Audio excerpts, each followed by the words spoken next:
नमस्कार. आज मी तुम्हाला कारल्याची भाजी करून दाखवते. इथे मी कारले घेतले अर्धा किलो. ते आता आपण कशी कट करायची ते मी तुम्हाला दाखवते. आता मी एका कारल्याचे असे 2 भाग करून घेतले, परत मध्ये असं कट मारून घेतलं आणि आता असे आपण असे पातळ पातळ काप करून त्याचे घ्यायचे.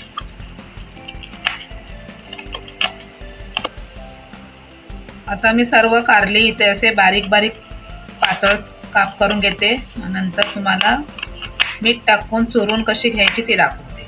इथे आपले सर्व कारले मी अशी बारीक कापून घेतले. आता मी त्याच्यामध्ये 2 चमचे मीठ टाकून घेते.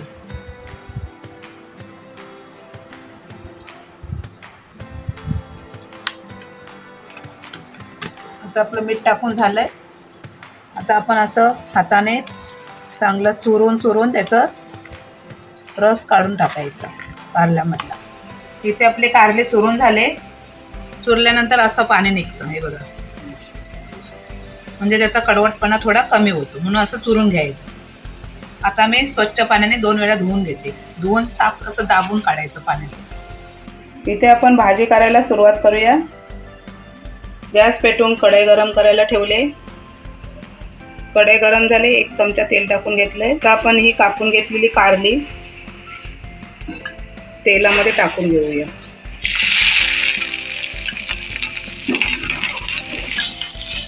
मीडियम गॅसवरती जास्त म्हणजे 10 ते 15 मिनिटं भाजून घ्यायची पहिले. हे बघा, आपले 10 ते 12 मिनिटं आपली झाले कारले तेलावरती परतून. मध्ये मध्ये ढवळून मी अशी 10 ते 12 मिनिटं परतून घेतले. आता आपण हे काढून घ्यायची. नंतर मग परत तेल टाकून फोडणी करून घ्यायची. आता आपण ही भाजून घेतलेली कारल्याची भाजी फोडणी देऊन घेऊया. त्याच्यासाठी मी कढई गरम करून घेतले. 1.5 चमचा तेल टाकून घेतलंय. 1 छोटा कांदा, 4 हिरव्या मिरच्या आणि थोडंसं ओलं खोबरं किसून घेतलंय. आपलं तेल गरम झालंय. कांदा फोडणीला टाकूया. तर तेलावरती परतून द्यायचं 1 मिनिटभर. कापून घेतलेली मिरची टाकून घेऊया.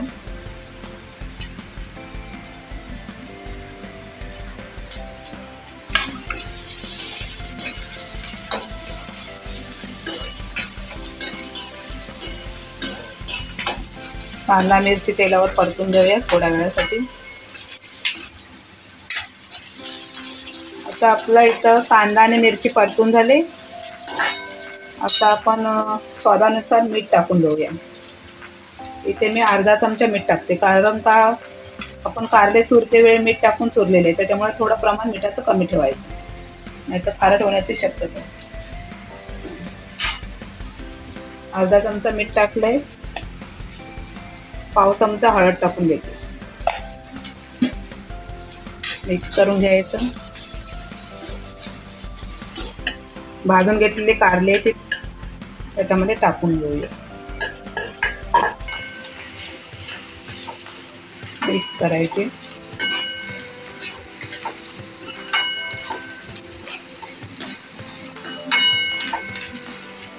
आता आपण ओलं खोबरं किसून घेतलंय ते टाकून घेऊया.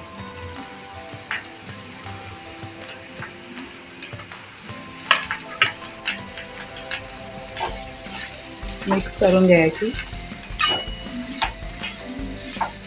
आता गॅस थोडा आपला मीडियम करायचा परत, नाहीतर करपू शकते भाजी. 2 ते 4 मिनिटासाठी परत थोडी परतून घ्यायची. हे बघा, इथं आपले 4 मिनिटं झाले आहेत भाजी परतवून आणि आपली भाजी तयार झाली. तर मी गॅस बंद करते.